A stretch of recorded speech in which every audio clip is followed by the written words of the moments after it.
ಅರ್ಜುನ್ ಎಲ್ಲಿ ಹೋಗಿದ್ದ? ಇವನು ಮದುವೆ ಆಗಿದ್ರು ಇನ್ನೂ ಹುಡುಗಾಟ ಬಿಟ್ಟಿಲ್ಲ ಕಣೋ. ಅಲ್ಲಿ ಬಣ್ಣ ಚಿಟ್ಟೆ ಇತ್ತು, ಅದನ್ನ ಹಿಡಿಯೋಕೆ ಹೋಗಿದ್ದಾನೆ. ಹುಚ್ಚುಡುಗ. ಒಳ್ಳೆ ಹುಡುಗ. ನೀವು ನೋಡಿದ್ರೆ ಅಷ್ಟೊಂದು ಗಾಬರಿ ಆದ್ರಿ. ನೋಡಿ, ನಿಮ್ಮ ತೆಂಗಿನಕಾಯಿ ಹೊಡೆಯೋ ಹರಿಕೆಯನ್ನು ಮುಗಿಸ್ಕೊಂಡು ಬನ್ನಿ. ನೈವೇದ್ಯ ಮಾಡಿ ಪೂಜೆ ಪೂರೈಸೋಣ. ಆಗಲಿ ಶಾಸ್ತ್ರಿಗಳೇ.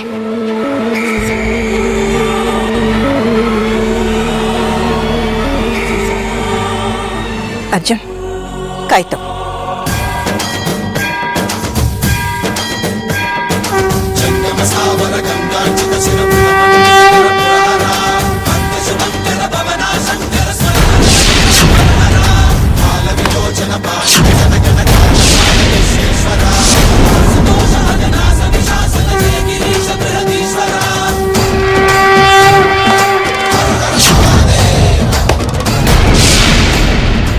ನನ್ನ ಸಹಾಯಕ್ಕೆ ಬಂದ್ರೆ ಮಾತ್ರ ನಾನೀಗ ಅವನ ಮಂತ್ರಶಕ್ತಿಯಿಂದ ಉಳಿಯೋದಕ್ಕೆ ಸಾಧ್ಯ.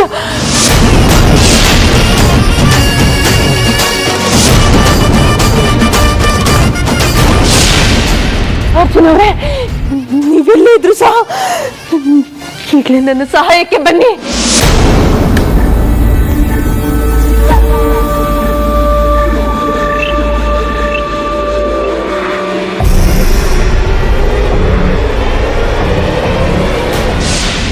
ಕೂಗು ಪರಮೇಶ್ವರನಿಗೂ ಸಹ ಕೇಳಿಸ್ತಾ ಇಲ್ಲ. ಅವನು ನನ್ನ ಪಾಲಿಗೆ ಕಳ್ಳಾಗಿದ್ದಾನೆ. ಈಗ ನನಗೆ ನನ್ನವರು ಅಂತ ಈ ಪ್ರಪಂಚದಲ್ಲಿ ನಿನ್ನನ್ನ ಬಿಟ್ರೆ ಬೇರೆ ಯಾರೂ ಇಲ್ಲ.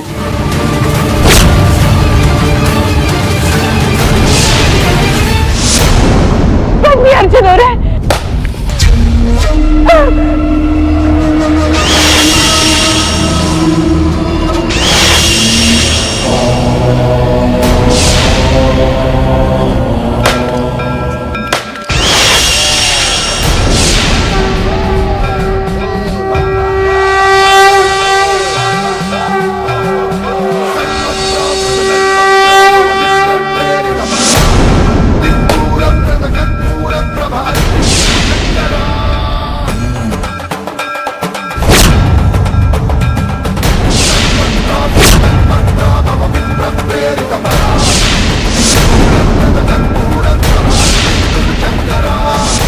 ಶಾಸ್ತ್ರಿಗಳೇ, ಇವತ್ತಿಗೆ ಇವ್ರು ನನ್ನ ಕೈ ಹಿಡಿದು 30 ವರ್ಷ ಆಯಿತು.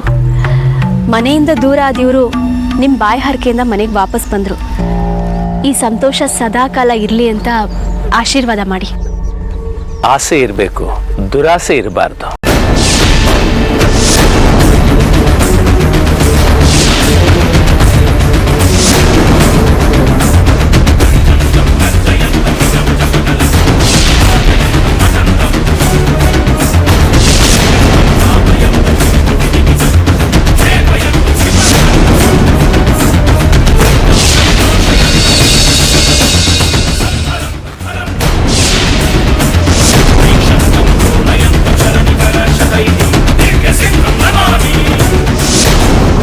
ದುರಾಸೆ ಏನಿದೆ ಅನ್ನೋದು ಗೊತ್ತಾಗ್ಲಿಲ್ಲ ನನಗೆ. ಕೆಲವೊಂದಕ್ಕೆ ಅದರದ್ದೇ ಆದ ಇತಿಮಿತಿಗಳಿರುತ್ತೆ. ಅದನ್ನು ನಾವು ಅರ್ಥ ಮಾಡ್ಕೋಬೇಕು. ಪ್ರತಿಯೊಂದು ಹೆಣ್ಣು ಬಯಸೋದು ತನ್ನ ಗಂಡ ಮಕ್ಕಳ ಜೊತೆ ಸುಖವಾಗಿ ಬಾಳಿ ಬದುಕಿ ಕೊನೆಗೆ ಮುತ್ತೈದೆಯಾಗಿ ಹೋಗ್ಬೇಕು ಅಂತ ಅಲ್ವಾ ಶಾಸ್ತ್ರಿಗಳೇ? ಹಾಗೆ ಇದು ನನ್ನೊಂದು ಚಿಕ್ಕ ಆಸೆ. ತಾಯಿ, ಮನುಷ್ಯನ ಆಸೆಗೆ ಆಕಾಶನೇ ಧರೆಗಿಳಿಸಿದ್ರೂ ಮನಸ್ಸಿಗೆ ತೃಪ್ತಿ ಆಗೋದಿಲ್ಲ. ನನ್ನ ಆಸೆಗೂ ನೀವ್ ಹೇಳ್ತಾ ಇರೋ ಮಾತುಗಳಿಗೂ ಸಂಬಂಧನೇ ಇಲ್ವಲ್ಲ ಶಾಸ್ತ್ರಿಗಳೇ? ಪರಮೇಶ್ವರ, ಏನು ಹಿಂಸೆ ನನ್ನಿಂದ ಆಗ್ತಾ ಇಲ್ಲ. ಪರಮೇಶ್ವರ, ದಯವಿಟ್ಟು ನನ್ನನ್ನು ಈ ಹಿಂಸೆಯಿಂದ ಕಾಪಾಡು. ಇಲ್ಲ, ಈ ಜೀವಕ್ಕೆ ಮುಕ್ತಿ ಕೊಡು.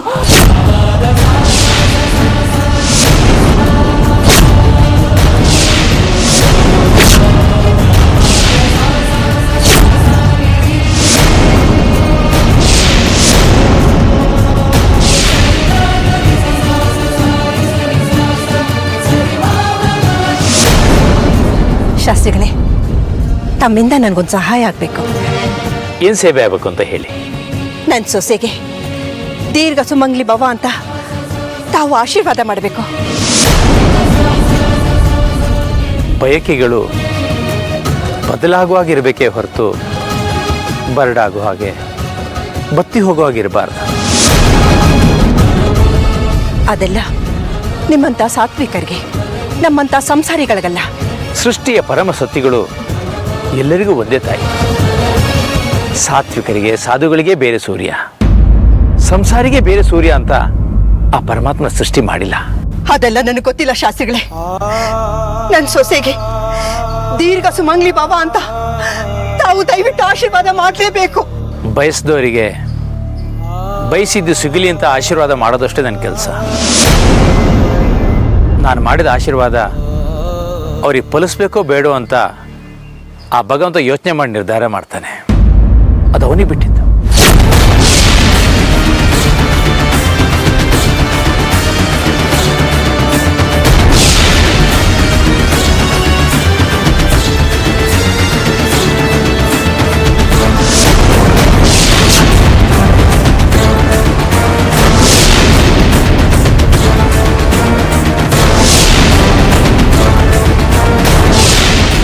ಎಲ್ಲಿದ್ದೀರಾ ಅರ್ಜುನವ್ರೆ?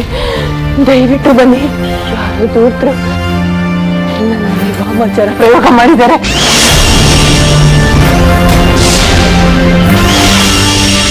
ಈ ಹಿಂಸೆ, ಈ ನೋವು, ತಳಮಳ ನನ್ನಿಂದ ಸಹಿಸೋದಕ್ಕಾಗ್ತಾ ಇಲ್ಲ. ಹೇಮಾ, ವಿಷ್ಣು, ಹೋಗಿ ಶಾಸ್ತ್ರಿಗಳ ಹತ್ರ ಆಶೀರ್ವಾದ ತಗೊಳ್ಳಿ. ನಿಮ್ಮ ದಾಂಪತ್ಯ ಸುಖವಾಗಿರಲಿ, ದೀರ್ಘ ಸುಮಂಗಲಿ ಭವ.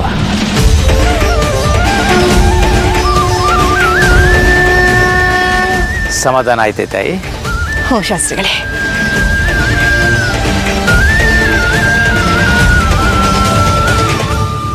ಬಲವಂತದ ಹಾರೈಕೆಗಳು, ಆಶೀರ್ವಾದಗಳು ಯಾವತ್ತೂ ಫಲಿಸೋದಿಲ್ಲ.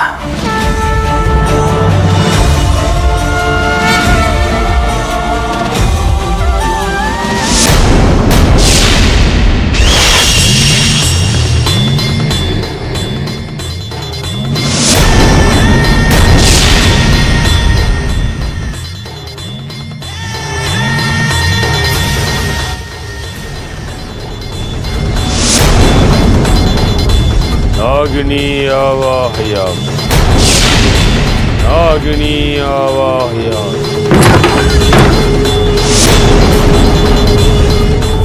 नागिनी आवाहयामि,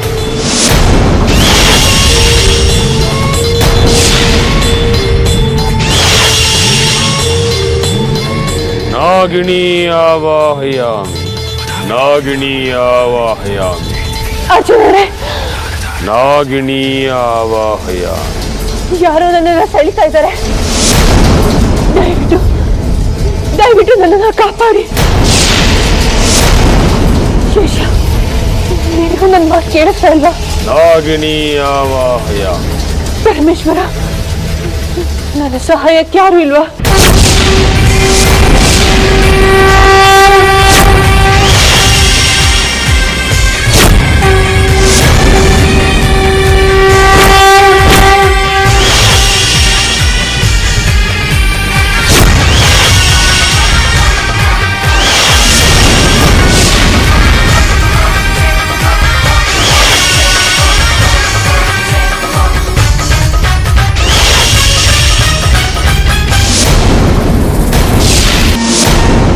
ನಾವಿನ್ನು ಹೊರಡ್ತೀವಿ. ಹೋಗಿ ಬನ್ನಿ ತಾಯಿ, ಒಳ್ಳೆಯದಾಗಲಿ. ಅತ್ತೆಮ್ಮ, ಬೆಳಗ್ಗೆ ಆಗಿದ್ದ ನಾಗಹತ್ಯೆ ವಿಷಯನ ಶಾಸ್ತ್ರಿಗಳ ಹತ್ರ ಹೇಳಿ ಏನಾದರೂ ಪರಿಹಾರ ಇದೆಯಾ ಅಂತ ಕೇಳಿ. ಈಗ ಯಾವ ಪರಿಹಾರನೂ ಕೇಳೋದು ಬೇಡ, ಸುಮ್ಮನೆ ಬರ್ತೀಯಾ? ರೀ, ನೀವು ಹಿಂದೆ ಮಾಡಿದ ಒಂದು ನಾಗಹತ್ಯೆಯಿಂದ ನಾವಿವತ್ತು ಈ ಸ್ಥಿತಿ ತಲುಪಿದೀವಿ. ಇನ್ನಿದನ್ನು ಕಡೆಗಣಿಸಿದ್ರೆ ಇನ್ಯಾವ ಸ್ಥಿತಿಗೆ ತಲುಪ್ತೀವೋ ಏನೋ ಗೊತ್ತಿಲ್ಲ. ಹೌದು ವಿಷ್ಣು, ಹೇಮಾ ಸರಿಯಾಗಿ ಹೇಳ್ತಾ ಇದ್ದಾಳೆ. ಏನು ಮಾಡ್ತಿರೋ ಮಾಡ್ಕೊಡಿ, ಎಲ್ಲ ನಿಮಗೆ ಬಿಟ್ಟಿದ್ದು. ಶಾಸ್ತ್ರಿಗಳೇ,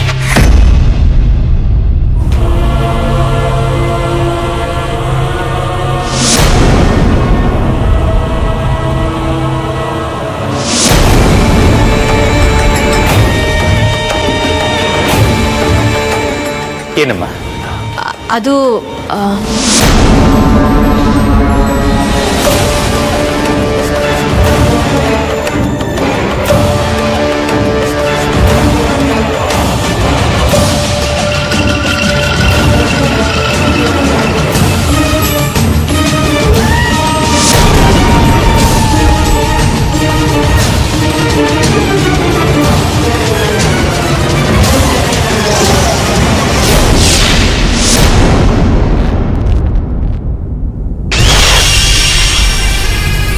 ನಾಗಿಣಿ ಆವಾಹಯಾಮಿ.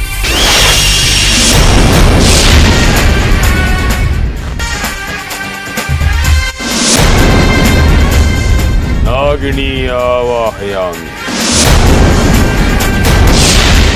ನಾಗಿಣಿ ಆವಾಹಯಾಮಿ.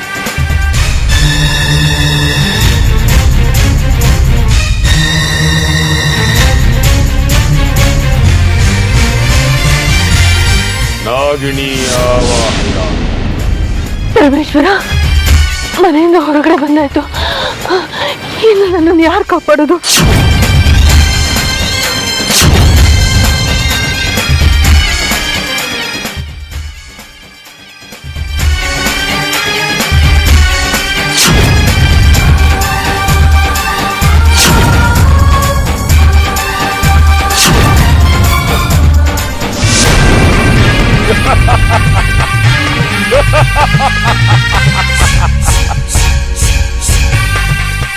ಬಾಬಾ, ಯಾಕೆ ಹೀಗೆ ನಗ್ತಾ ಇದ್ದೀರಾ?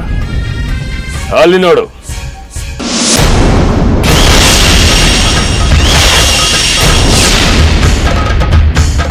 ಒಂದು ಬೆಳಕಿನ ಬಿಂದು ನಮ್ಮ ಕಡೆನೇ ಬರ್ತಾ ಇದೆ.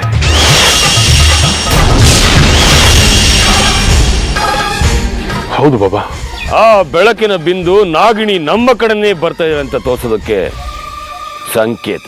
ಅಂದ್ರೆ ಅಂದ್ರೆ ಪೂಜೆ ಸಫಲ ಆಯ್ತು ಅಂತನಾ? ಸಫಲನೇ. ಅವಳು ನಿನ್ನ ಕೈಯಿಂದಾನೇ ಹತವಾಗೋದು ಶತಸಿದ್ಧ. ಇದನ್ನ ಯಾವ ಆದಿದೇವ ಆಗ್ಲಿ, ಯಾವ ಆದಿಶೇಷ ಆಗ್ಲಿ ತಡೆಯೋದಕ್ಕಾಗೋದಿಲ್ಲ.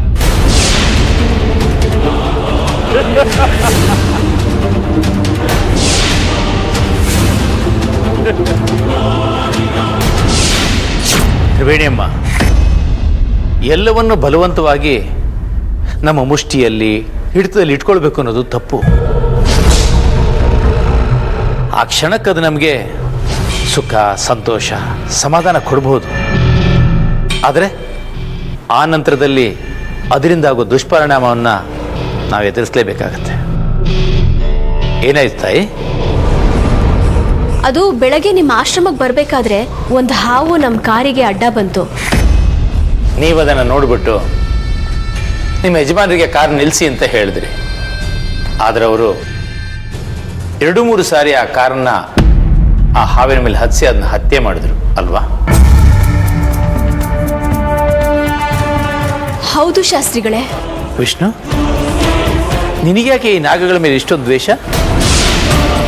ಆ ನಾಗಗಳಿಂದಲೇ ಇವತ್ತು ನಾನು ಈ ಸ್ಥಿತಿನಲ್ಲಿರೋದು. ಅದಕ್ಕೆ ನಾಗಗಳ ಮೇಲೆ ನನಗೆ ಕೋಪ. ಯಾವುದೋ ನಾಗ ಮಾಡಿದ ತಪ್ಪಿಗೋಸ್ಕರ ನಿಷ್ಪಾಪಿ ನಾಗಗಳಿಗೆ ಶಿಕ್ಷೆ ಕೊಡೋದು ಯಾವ ನ್ಯಾಯ? ನ್ಯಾಯ ಅನ್ಯಾಯದ ಬಗ್ಗೆ ನನಗೆ ಗೊತ್ತಿಲ್ಲ ಶಾಸ್ತ್ರಿಗಳೇ. ಗೊತ್ತಿದ್ರು ಗೊತ್ತಿಲ್ಲದೆ ಹೋದ್ರು ಲೆಕ್ಕ ಚುಕ್ತ ಆಗ್ಲೇಬೇಕಲ್ವಾ?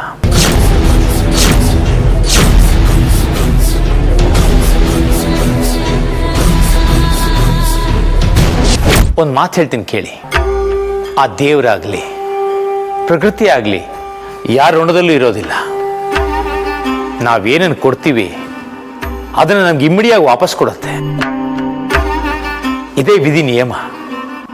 ಇದನ್ನು ದಾಟೋಕೆ, ಮುರಿಯೋಕೆ ಯಾರ ಕೈಯಿಂದನೂ ಸಾಧ್ಯ ಇಲ್ಲ.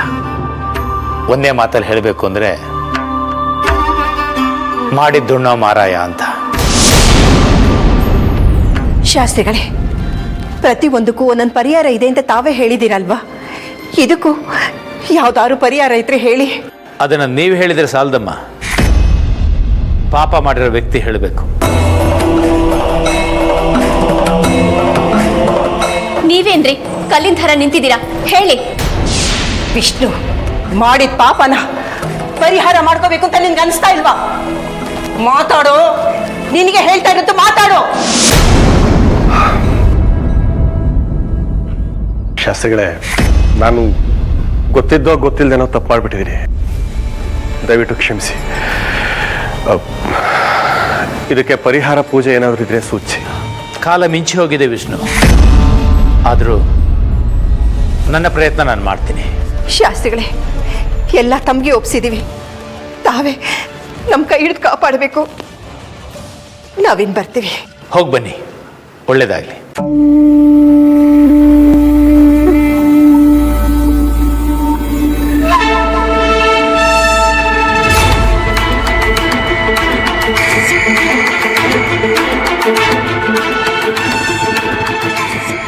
ಪಾಪಕ್ಕೆ ತಕ್ಕ ಪ್ರಾಯಶ್ಚಿತ್ತ ಆಗಲೇಬೇಕು. ವಿಷ್ಣು, ನನ್ನ ಮಗನಿಂದನೇ ನಿನ್ನ ಹತ್ಯೆ ಆಗತ್ತೆ. ಇದನ್ನ ಯಾರ ಕೈಯಿಂದನೂ ತಪ್ಪಿಸೋಕೆ ಸಾಧ್ಯ ಇಲ್ಲ. ಅರ್ಜುನ್ ಅವರೇ, ಕೇಬಲ್ ಹುಡುಗ ಬಂದಿದ್ದಾನೆ, ಸ್ವಲ್ಪ ದುಡ್ಡು ಬೇಕಾಗಿತ್ತು. ತೋಳಿ, 500 ರೂಪಾಯಿ. ಅಯ್ಯೋ, ಅಷ್ಟೆಲ್ಲ ಬೇಡ ಅರ್ಜುನ್ ಅವರೇ. ಮೊದಲಿನ ಥರ ಈಗ ಎಲ್ಲ ಚಾನೆಲ್ಗೂ ದುಡ್ಡು ಕೊಡಬೇಕಾಗಿಲ್ಲ. ಹೌದಾ? ಹೌದು, ಬೇಸಿಕ್ 130 ರೂಪಾಯಿ ಅಷ್ಟೇ. ಜೊತೆಗೆ ನಮಗೆ ಬೇಕು ಅಂದರೆ ಬೇರೆ ಚಾನೆಲ್ಗೆ ಎಕ್ಸ್ಟ್ರಾ ದುಡ್ಡು ಕೊಡಬೇಕು. ಹಾಗೆ ಇನ್ನೂ ಜಾಸ್ತಿ ಆಗುತ್ತೇನೋ. 1 ನಿಮಿಷ. ಬೇಡ ಅರ್ಜುನ್ ಅವರೇ, ನನಗೆ 147 ರೂಪಾಯಿ ಅಷ್ಟೇ ಸಾಕು. ಯಾಕೆ ಅಂದರೆ ಬೇಸಿಕ್ 130 ರೂಪಾಯಿ ಜೊತೆಗೆ ನಮ್ಮ ಜೀ ಕನ್ನಡದ ಇಡೀ ತಿಂಗಳ ಪ್ಯಾಕೇಜ್ ಕೇವಲ 17 ರೂಪಾಯಿಗಷ್ಟೇ. ಓಹ್, ಹಾಗಿದ್ರೆ ಜೀ ಕನ್ನಡ ಇಡೀ ತಿಂಗಳ ಪ್ಯಾಕೇಜು ಕೇವಲ 17 ರೂಪಾಯಿ. ದಿನಕ್ಕೆ 1 ರೂಪಾಯಿಗಿಂತ ಕಮ್ಮಿ. ಅಂದ್ರೆ 55 ಪೈಸಾ. ಹೌದು, ಈಗಲೇ ನಿಮ್ಮ ಕೇಬಲ್ ಆಪರೇಟರ್ಗೆ ಕಾಲ್ ಮಾಡಿ ನಿಮ್ಮ ಜೀ ಕನ್ನಡನ ಕೇವಲ 17 ರೂಪಾಯಿಗೆ ಆಯ್ಕೆ ಮಾಡ್ಕೊಳ್ಳಿ.